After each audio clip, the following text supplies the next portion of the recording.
कोई फ्रॉड करके या कोई गलती करके अगर नाम जुड़वाया है तो गलत हुआ है। गलतियों को तो ठीक करना पड़ेगा ना। अनंत ने गिरिडीह के सभा में कहा है कि केंद्र सरकार यदि पैसा नहीं देती है तो हुक्का पानी में बंद किया जाएगा। भाई तो आखिर क्या रास्ता बचा है हम लोगों के पास? हम लोगों के लिए सामने क्या रास्ता बचा है? जो संवैधानिक दायरे में रह करके हम लोगों ने लगातार इसकी मांग रखी है, कोर्ट का निर्देश है, फिर भी गोल गोल घुमाने का काम जो है यार, अब तो भ्रम फैलाने का काम किया जा रहा है कि बकाया ही नहीं है। तो कर रही है कोर्ट की बात को गलत वो साबित कर दें, कह दें कि कोर्ट गलत कर रहा है, तो फिर उस पर हम लोग आगे अपनी कार्रवाई करेंगे। जिस भी तरीके से आग्रह रिक्वेस्ट करके, लेटर भेज करके, मीटिंग्स करके कोर्ट का निर्देश प्राप्त करने के बाद भी अगर केंद्र कोई पहल नहीं करी तो ये दुर्भाग्यपूर्ण है। राज्य के बजट में आपने देखा कि कितना सा कंट्रीब्यूशन केंद्र सरकार का है। हमारे हिस्से का पैसा हम मांग रहे हैं, हम कोई केंद्र से जा कर के कोई अलग से ग्रांट नहीं मांग रहे हैं। अगर हमारा बकाया राशि है वो दें। आप सोच लीजिए, हद इस बात तक है कि मनरेगा का मटेरियल पेमेंट नहीं आता था तो हम लोग समझते थे कि कुछ समय तक इंतज़ार करना है, लेकिन वेजेस का पैसा, वेजेस का, मजदूरों का पैसा आज करीब 400 करोड़ के आसपास बकाया है। इसकी क्या वजह हो सकती है? तो इन सब चीज़ों पर केंद्र को जब सवाल करो या जो सच्चाई हम लोग सामने रखते हैं तो फिर भाजपा का भ्रम फैलाने वाला तंत्र, अफवाह फैलाने वाला तंत्र सक्रिय हो जाता है।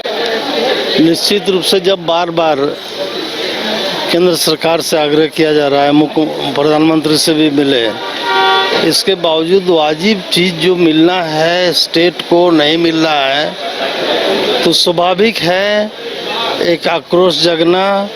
यहाँ के राज्य के हित में निश्चित रूप से ये हम लोगों को करना पड़ेगा। जिस तरह से आर्थिक नाकेबंदी करते थे हम लोग, आखिरी हम लोग आर्थिक नाकाबंदी करें। मेरा जो बकाया है वो उसका मांग के लिए। अच्छा, आंदोलन रोक दीजिएगा।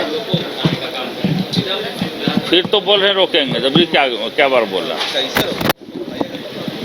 दूसरे रोका जाता है। बोल रहे बस ये मुद्दा बनाए हुए हैं, आंदोलन कीजिएगा सर।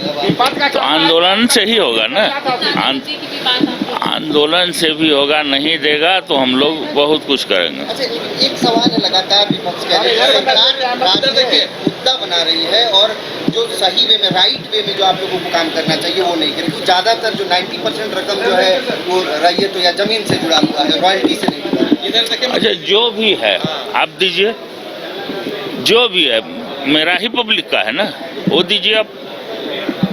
ब्यौरा मांग रही है बीजेपी। सब ब्यौरा दिया गया है, ब्यौरा सब दिया गया है, उसमें कोई दिक्कत नहीं। विश्व स्तरीय मेडिकल सुविधाओं से युक्त रांची का देवनिका हॉस्पिटल, जहां है neonatal ICU, burn intensive care unit, modular operation theatre, 24/7 emergency trauma service, multi disciplinary ICUs, emergency care, MRI, CT scan, advance cath lab, fully automated path lab, echo, ultrasound, ultra modular patient beds और pharmacy.